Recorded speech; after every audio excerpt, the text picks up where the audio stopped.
إن الحمد لله نحمده ونستعينه ونستغفره ونعوذ بالله من شرور أنفسنا وسيئات أعمالنا من يهده الله فلا مضل له ومن يضلله فلا هادي له وأشهد أن لا إله إلا الله وحده لا شريك له وأشهد أن محمدًا عبده ورسوله أرسله بالحق بشيرا ونذيرا بين يدي الساعة من يطع الله ورسوله فقد رشد ومن يعصيهما فإنه لا يضر إلا نفسه ولا يضر الله شيئا. أما بعد فإن خير الحديث كتاب الله وخير الهدي هدي محمد صلى الله عليه وسلم وشر الأمور محدثاتها وكل محدثة بدعة وكل بدعة ضلالة وكل ضلالة في النار. فأعوذ بالله السميع العليم من الشيطان الرجيم. بسم الله الرحمن الرحيم. ولقد خلقنا الإنسان ونعلم ما توسوس به نفسه ونحن أقرب إليه من حبل الوريد إذ يتلقى المتلقيان عن اليمين وعن الشمال قعيد ما يلفظ من قول إلا لديه رقيب عتيد. وجاءت سكرة الموت بالحق ذلك ما كنت منه تحيد ونفخ في الصور ذلك يوم الوعيد. وجاءت كل نفس معها سائق وشهيد لقد كنت في غفلة من هذا فكشفنا عنك غطاءك فبصرك اليوم حديد. وقال عز من قائل وما آتاكم الرسول فخذوه وما نهاكم عنه فانتهوا واتقوا الله إن الله شديد العقاب. معزز حاضرین، دینی بھائیوں، اسلامی ماؤں اور بہنوں، عزیز نوجوان احباب، حاضرین الجمعہ، پیارے نبی جناب احمد مجتبی محمد مصطفیٰ صلی اللہ علیہ وآلہ وسلم کی ایک بڑی مشہور حدیث ہے. آپ نے پیشین گوئی کرتے ہوئے فرمایا تھا کہ جیسے جیسے زمانہ قیامت کے قریب پہنچتا جائے گا ویسے ہی دنوں اور مہینوں اور سالوں کے گزرنے کی رفتار بھی تیز ہوتی جائے گی، اور رفتار اتنی زیادہ بڑھے گی کہ ایسا لگے گا کہ سال مہینے میں، مہینہ ہفتے میں، ہفتہ دن میں، اور دن گھنٹوں میں گزر جا رہا ہے. اگر ہم اپنے حالات کو دیکھیں اور دنوں کے گزرنے اور مہینوں اور سالوں کے گزرنے کی رفتار کو دیکھیں، ایسا لگتا ہے جیسے بات کل کہی ہے. کس طرح ایام گزرتے ہیں اور کس طرح دن و رات اور شب و روز گزر جاتے ہیں، ہم کو اندازہ بھی نہیں لگ پاتا ہے. جبکہ ہمیں یہ احساس ہونا چاہیے کہ ہمارا ہر قدم ہمیں موت سے قریب کر رہا ہے. ہر دن ہماری زندگی اس دنیا میں ہماری زندگی کے دنوں کو کم کر رہا ہے. ہر سال کہنے کو ہماری عمر بڑھتی ہے لیکن دنیا میں ہمارا رہنے کا وقفہ گھٹتا ہے. یاد کیجئے، ایسا نہیں لگتا کہ کل ہی کا وہ دن تھا جب ہم نے اپنا رمضان کا مہینہ بھی اپنے گھروں میں گزارا. رمضان کے مہینے کی عبادت ہم نے گھروں میں کی تھی، اور رمضان کے مہینے میں مسجد کی حاضری، نماز اور روزہ یہ سب گھر کے اندر بند رہ کر ہم نے کیا تھا. اور اللہ سے یہی دعا کر رہے تھے کہ مسجد کی حاضری کا جو ثواب ملتا ہے وہ ہمیں گھر کی عبادتیں میں مل جائے. لیکن غور کیجئے کہ سال گزر گیا، کرونا کی اس فتنے نے، میرے بھائیوں میں اسے فتنہ کہتا ہوں، کورونا کی اس فتنے نے حقیقت میں ہمارے ایمان کے امتحان لے لیا. اور اگر ایک سچا مومن جو دنیا کے احوال کو، واقعات کو سمجھتا ہے، جس کو اللہ نے علم دیا ہے اس دنیا کے احوال کو سمجھنے کا، اس فتنے سے زندگی کا بہت بڑا سبق لیتا ہے. کتنے ہیں جو اس فتنے کو مسلمان ہونے کے باوجود اس فتنے کو محض اقتصادی اور مالی اعتبار سے دیکھ سکے، لیکن اس فتنے کے پیچھے کتنے کا ایمان بک گیا وہ بھی غور کرنا چاہیے. ہم اپنے ایمان کو بچا سکے نہیں، اس کا ہمیں حساب لینا چاہیے. سال کیسا پلٹا سوچئے. ہم پھر رمضان کے قریب پہنچ گئے. شعبان کا مہینہ اپنے اختتام پر ہے. نبی کریم صلی اللہ علیہ وآلہ وسلم رمضان کے مہینے کے لیے دعا کرتے تھے. اور کب سے؟ رجب کے مہینے سے. رجب کے مہینے میں آپ دعائیں پڑھنے لگتے تھے، اللہم بارک لنا فی رجب و شعبان وبلغنا رمضان. اے اللہ رجب اور شعبان، غور کیجئے، رمضان سے پہلے 2 مہینہ بچا، رجب اور شعبان. کہتے تھے اے اللہ رجب اور شعبان کے مہینے میں ہمارے لیے برکت دے. برکت کس چیز کی؟ زندگی کے دن رمضان تک پہنچے اور رمضان نصیب ہو. اسی لیے کہتے ہیں بلغنا رمضان، اور ہمیں رمضان کے مہینے تک پہنچا دے، رمضان کی عبادتیں نصیب ہو جائیں، رمضان کا روزہ نصیب ہو جائے، رمضان کی نماز نصیب ہو جائے. تو 2 مہینہ پہلے سے دعا کرنے کا کیا مطلب ہے؟ یعنی ہماری عمر میں ایسی برکت دے کہ ان 2 مہینوں میں عبادت کرتے کرتے ہمارے اندر عبادت کا وہ جذبہ ہو کہ جب رمضان میں پہنچے تو رمضان کے لیے ہم تر و تازہ. رمضان کی فکر 2 مہینہ پہلے سے آپ کو ہوتی تھی. سلف صالحین کے کتنے اقوال ہیں، وہ کہتے ہیں کہ رمضان کے آنے سے پہلے ہی ہم رمضان کی تیاری کرتے تھے، ہماری عبادتیں بڑھ جاتی تھی، نوافل ہمارے بڑھ جاتے، نفل نمازیں ہماری زیادہ ہو جاتی تھیں، روزہ رہنا ہم زیادہ کر دیتے تھے، تاکہ یہ احساس ہمارے اندر ابھی سے پیدا ہو جائے کہ ہم اس مہینے میں پہنچ رہے ہیں جو مہینہ صرف عبادتوں کا مہینہ ہے. اور اسی کی طرف اشارہ ہے.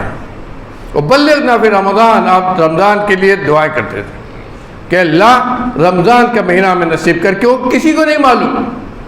اور آج جو حالات ہیں اور جس طرح موتیں ہو رہی ہیں، اس میں تو آدمی کو اور یہ سوچنا ہے کہ معلوم نہیں کہ کل رمضان ہے تو ہم کل تک زندہ رہیں گے کہ نہیں رہیں گے.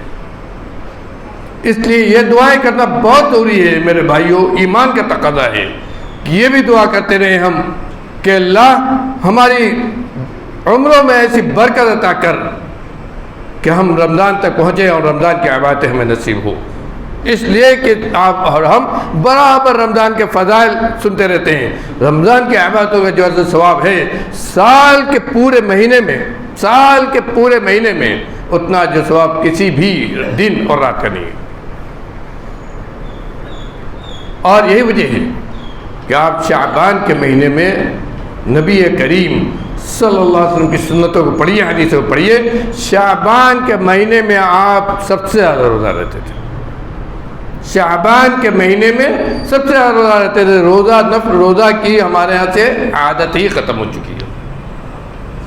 وہ روزہ جن کا ثواب زیادہ ہے، جو سنت مؤکدہ جنہیں کہنا چاہیے، وہ روزہ تو ہم قاعدے سے رکھتے نہیں، تو نفل روزے کیا رکھیں گے. اس مہینے میں آپ اتنا روزہ رہتے تھے. حضرت عائشہ صدیقہ رضی اللہ عنہ کی مشہور حدیث ہے، فرماتی ہیں کہ آپ جب روزہ رکھنے لگتے تو مسلسل روزہ رکھتے تھے. عام بات ہے، جب روزہ رکھنے لگتے تو مسلسل روزہ رکھتے. ہم لوگ کہتے ہیں کیا آپ روزہ رہنا نہیں چھوڑیں گے، یعنی روزہ رکھتے ہی رہیں گے. اور جب روزہ رہنا چھوڑتے، افطار کرتے تو مسلسل افطار کرتے. لیکن رمضان کہتے ہیں، شعبان کہتے ہیں، رمضان کے علاوہ کوئی مہینہ ایسا نہیں تھا جس نے پورے مہینہ آپ نے روزہ رکھا ہو. اور شعبان کے مہینے میں آپ جس قدر روزہ رکھتے تھے دوسرے کسی مہینے میں نہیں رکھتے تھے. یعنی شعبان کا پورا مہینہ نہ رکھتے رہے ہوں لیکن دوسرے مہینوں سے زیادہ اس مہینے میں روزہ رکھتے تھے. اور کیوں روزہ رکھتے تھے اتنا؟ حضرت اسامہ ابن زید رضی اللہ عنہ کی حدیث سے فرماتے ہیں کہ میں نے نبی کریم صلی اللہ علیہ وسلم سے پوچھا کہ اللہ کے رسول، آپ جس قدر شعبان کے مہینے میں روزہ رکھتے ہیں کسی اور دوسرے مہینے میں اتنا روزہ نہیں رکھتے. نہیں دیکھتا میں کسی سے زیادہ روزہ کسی اور مہینے میں رہتے ہوں. تو آپ نے کیا فرمایا؟ غور کرنے کا لفظ. آپ نے فرمایا ذاک شہر یغفل عن الناس بین رجب بین آپ نے فرمایا کہ یہ وہ مہینہ ہے، یہ وہ مہینہ بین رجب و رمضان. کہا کہ شعبان کا مہینہ وہ مہینہ ہے جس سے بہت سارے لوگ غافل رہتے ہیں، بہت سارے لوگ اس سے غافل رہتے ہیں. یہ کون مہینہ ہے؟ رجب اور رمضان کے درمیان کا، یعنی شعبان کا مہینہ. اور کیوں روزہ رکھتے تھے؟ کہا کہ یہ وہ مہینہ ہے جس میں ترفع فیہ اعمال الناس الی رب العالمین. کہا یہ وہ مہینہ ہے جس میں لوگوں کے سال بھر کے اعمال اللہ کے ہاں پیش کیے جاتے ہیں. لوگوں کے اعمال اللہ کے ہاں پیش کیے جاتے ہیں. تو میں یہ پسند کرتا ہوں کہ جب میرا عمل اللہ کے ہاں پیش ہو تو میں روزے سے رہوں. غور کیجیے سنت نبی اور اس کی علت. اللہ کے ہاں جب ہمارا عمل پیش ہو تو میں روزے سے رہوں. اس لیے اس مہینے میں اتنی کثرت سے روزہ رکھتا ہوں کیونکہ اسی مہینے میں اللہ رب العالمین کے لوگوں کے اعمال پیش کیے جاتے ہیں. کس رات میں ہوتا ہے، کس وقت میں ہوتا ہے، یہ اللہ کے علم ہے. جس کی علت آپ نے یہ بتلائی. اس سے معلوم ہوتا ہے کہ شعبان کی مہینے کی کیا فضیلت ہے. اور اس مہینے میں نبی کریم صلی اللہ علیہ وسلم کا عبادت کے تعلق سے کیا اہتمام تھا. جو آدمی روزہ رکھے گا نفل تو وہ دوسری عبادت کو کتنا اہتمام کرے گا. آپ خود سوچئے، آپ روزے سے رہتے ہیں، نفلی روزہ بھی رکھتے ہیں تو کوشش کرتے ہیں کہ آپ کی نماز صحیح وقت پر ادا ہو، آپ کی عبادتیں زیادہ ہوں. روزے کی حالت میں قرآن کی تلاوت کی طرف التفات بہت زیادہ ہوتا ہے. روزہ ایسی عبادت ہے جو انسان کے اندر عبادت کا شوق بڑھا دیتا ہے. اور اسی لیے آپ روزہ رکھتے تھے کہ دن بھر روزے کی عبادت ہوئی اور اس کے ساتھ ساتھ دوسری جو عبادتیں ہیں، قرآن کی تلاوت، تسبیح و تحلیل اور نفل عبادتیں، یہ سب ان سب کا اہتمام بڑھ جائے گا. اسی لیے اس مہینے میں روزہ رکھتے تھے. یہاں میرے بھائیوں اس بات کا بھی ذکر کرتے چلیں کہ اسی مہینے کی 15 شعبان ہے، 15ویں شعبان، اس کی رات، جس کے تعلق سے بہت ساری باتیں کہی جاتی ہیں. ہمارے کچھ احباب ہیں جو سمجھتے ہیں کہ اس رات میں 15ویں شعبان کی رات جو ہے اس میں کچھ فضیلت ہے. حقیقت میں علماء حدیث ہندوستان میں ان کے درمیان ہی اختلاف ہے.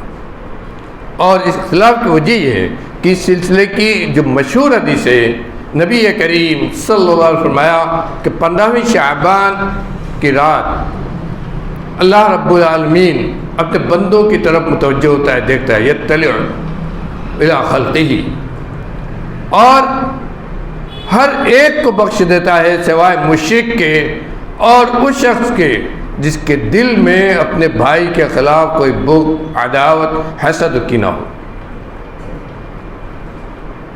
یہ حدیث ہی سب سے زیادہ مشہور ہے اور اسی حدیث پر زیادہ لوگوں نے اعتماد کیا ہے. اس رات کی فضیلت، عام فضیلت، اس رات کے تعلق سے عبادت چھوڑ دیجئے، صرف عام فضیلت کو ثابت کرنے کے لیے اسی حدیث پر عام طور پر اعتماد کیا ہے اور دوسری سندوں سے اس حدیث کو تقویت پہنچانے کی کوشش کی ہے. حالانکہ سب مانتے ہیں کہ حدیث مرسل ہے، ضعیف ہے، لیکن دوسری اور سندوں سے بھی ہے، اس لیے اس کو کچھ علماء نے صحیح مانا ہے۔ چنانچہ شیخ الحدیث مولانا مبارک پوری رحمۃ اللہ علیہ اپنی مشہور کتاب مرآت المفاتیح میں لکھتے ہیں کہ تمام اس کی سندوں کو اکٹھا کرنے سے یہ لگتا ہے کہ کچھ نہ کچھ اس کی حقیقت ہے، اس لیے اس رات میں کچھ زیادہ عبادت کرنے کا اہتمام کرنا چاہیے۔ کوئی خاص عبادت نہیں لکھی ہے، کوئی خاص عبادت نہیں لکھی ہے، اور نہ کوئی خاص عقیدے اور ایمان کے ساتھ کوئی عبادت کرنے کا ذکر کیا ہے، بلکہ یہ کہا ہے کہ کچھ زیادہ عبادت کر لینی چاہیے۔ لیکن حقیقت یہ ہے، دوسرے بہت سارے علماء، شیخ البانی نے بھی اس حدیث کی تصحیح کر دی ہے، اس حدیث کو حسن کہہ دیا ہے، لیکن دوسرے بہت سارے متقدم پچھلے علماء یعنی ائمہ رجال محدثین اور اس زمانے میں بھی بہت سارے علماء اس بات کی طرف گئے ہیں کہ تمام تر شواہد و متابعات کے باوجود یہ حدیث قابل قبول نہیں ہے، یہ حدیث قابل قبول نہیں ہے، اور یہ اصول ہے محدثین کے ہاں کہ اگر حدیث صحیح نہیں ہے تو اس سے کوئی عمل خاص کسی دن کے لیے، کسی وقت کے لیے، کسی جگہ کے لیے کوئی خاص عمل اور اس کا کوئی خاص ثواب سمجھ کے کرنا، یہ سنت نہیں، بدعت ہوگا، یہ سنت نہیں، بدعت ہوگا۔ تو اگر یہ حدیث صحیح نہیں ہے، اس رات میں کسی خاص قسم کی عبادت کرنا، خاص اس رات میں کسی خاص قسم کی عبادت کرنا اور اس کے لیے کوئی خاص ثواب سمجھنا، یہ سنت نہیں ہوگا، یہ ثواب کا عمل نہیں ہوگا، یہ بدعت ہوگا۔ یہ متفق علیہ ہے سلف کے ہاں۔ بدعت اس عمل کو کہتے ہیں جو نیکی کی نیت سے، اجر ثواب کی نیت سے، دین کا کام سمجھ کر اللہ کی مرضی حاصل کرنے کے لیے کیا جائے، اور نبی کریم صلی اللہ علیہ وسلم سے اس کا کرنا یا اس کا حکم دینا، یا آپ کے زمانے میں کسی صحابی نے کیا ہو اور آپ نے اس پر نکیر نہ کی ہو، یہ ثابت نہ ہو، یہ ثابت ہو تو وہ سنت ہوگا۔ لیکن اگر ثابت نہ ہو، نہ آپ نے کیا ہو اور کرنے کا پورا امکان ہو، وہ عمل ظاہر طور پر عبادت ہو، مثال کے طور پر نماز ہی ہے، عبادت ہے، اور اس سے اچھی عبادت نہیں ہے، سب سے اچھی عبادت ہے، لیکن کسی خاص دن میں، مہینے کے کسی خاص دن میں، یا کسی خاص وقت پر کسی خاص تصور اور عقیدت کے ساتھ اور کچھ بڑی نیکی سمجھ کر اسے کیا جائے، اور نبی کریم صلی اللہ علیہ وسلم لیکن نہ کیا ہو، آپ کے بعد صحابہ کرام نے نہ کیا ہو، صحابہ کرام کے لیے بھی کرنا ممکن نہ ہو، تو عمل عبادت نہیں، بدعت ہوگا، وہ عمل عبادت نہیں، بدعت ہوگا، اور کرنے والے کے منہ پر مارا جائے گا۔ اس کے لیے ضروری ہے، جب ہم عبادت کہتے ہیں، فضائل اعمال میں بھی کہہ کر اس کو عمل نہیں کر سکتے، اس لیے کہ جب ہم اسے عبادت کرتے ہیں تو شریعت کا حکم بن جاتا ہے، شریعت کا حکم بن جاتا ہے، اور شریعت کا حکم اسی وقت کوئی عمل بنے گا جب نبی کریم صلی اللہ علیہ وسلم کسی سے حدیث سے ثابت ہو۔ یعنی یہ بھی جان لیجئے، جب ہم کہتے ہیں حدیث یا سنت تو مطلب یہ ہوتا ہے کہ آپ نے کیا ہو یا کرنے کا حکم دیا ہو، یا کسی صحابی نے آپ کے زمانے میں کیا ہو اور آپ نے نکیر نہ کی ہو، یہ تینوں چیزیں ہیں۔ بہت سارے ہمارے ہیں ایسے لوگ اور اپنے عقل پر حدیثوں کو پرکھنے والے جو لا یعنی بات کہتے ہیں، اور یہ کہتے ہیں کہ آپ نے اس کو نہیں کیا ہے، چاہے اس کی تمنا کی یا کیا، آپ نے اس کا حکم نہیں دیا ہے، یا ہے کہ آپ نے حکم دیا اور کیا نہیں ہے تو سنت نہیں بنے گا، یہ جہالت ہے۔ حدیث اور حدیث کے اصول سے یہ لا علمی کی دلیل ہے، جہالت ہے۔ آپ نے اگر کسی کو سکھایا، چاہے کسی حدیث سے نہ ثابت ہو کہ آپ نے کبھی اس کو کیا، تو سنت ہو جائے گا۔ کسی صحابی نے آپ کے زمانے میں کیا، چاہے آپ نے اس کو نہ کیا ہو، کسی حدیث سے نہ ثابت ہو، لیکن کسی صحابی نے آپ کے زمانے میں کیا اور آپ نے نکیر نہیں کی، وہ سنت بن جائے گا۔ اور اس کی بہت ساری مثالیں حدیثوں میں پڑھی گئی۔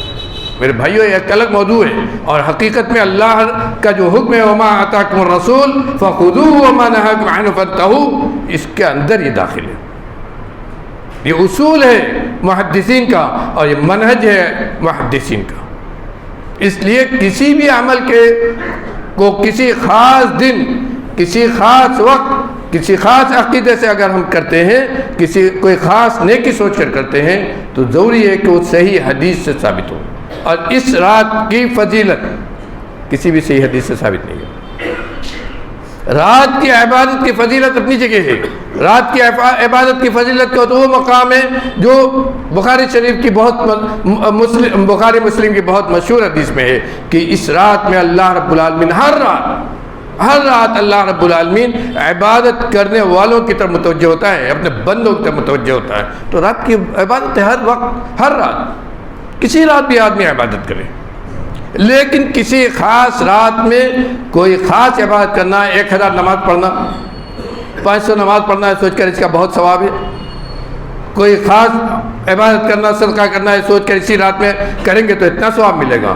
میرے بھائیو، ضروری ہے کہ کسی صحیح حدیث سے ثابت ہو، ضروری ہے کہ کسی صحیح حدیث سے ثابت ہو، ورنہ وہ عمل عبادت نہیں بنے گا۔ اور اس رات میں نبی کریم صلی اللہ علیہ وسلم سے کوئی بھی خاص عبادت، چاہے وہ قبرستان جانے کا معاملہ ہو، چاہے کسی نماز کے پڑھنے کا معاملہ ہو، یا 15ویں شعبان کو روزہ رکھنے کا معاملہ ہو، کوئی بھی چیز کسی بھی صحیح حدیث سے ثابت نہیں ہے۔ اسی لیے امام ابن رجب رحمۃ اللہ علیہ بہت صاف طور پر فرماتے ہیں، یہ بھی یاد رکھیے کہ رجب 15ویں شعبان کی جو عبادت کی جاتی ہیں، یہ آج سے نہیں ہے، تقریباً 3 صدی ہجری یا اسی کے بعد ہی سے بصرہ کے کچھ عابد لوگ تھے، عابد زاہد صوفی جو اپنے آپ کو کہتے تھے، ان لوگوں کے ذریعے یہ چیز پھیلائی گئی، اور اس کی بنیاد کچھ اسرائیلی روایات تھی جن کی بنیاد پر اس 15ویں شعبان کی فضیلت عام کی گئی، اور بیت المقدس میں خاص طور پر بہت لمبی عبادت کی گئی۔ اسی زمانے میں محدثین نے اور علماء اہل حدیث نے باقاعدہ، محدثین اور علماء نے باقاعدہ اس کی نکیر کی۔ امام ابن رجب فرماتے ہیں کہ ہم لوگوں کو یہ بات پہنچی کہ کچھ لوگ جو بصرہ کے علماء میں سے بھی تھے، یہ باتیں اس رات کی فضیلت کے تعلق سے بہت ساری باتیں پھیلائی، اور بہت ساری باتیں عام لوگوں کے درمیان پھیلائی۔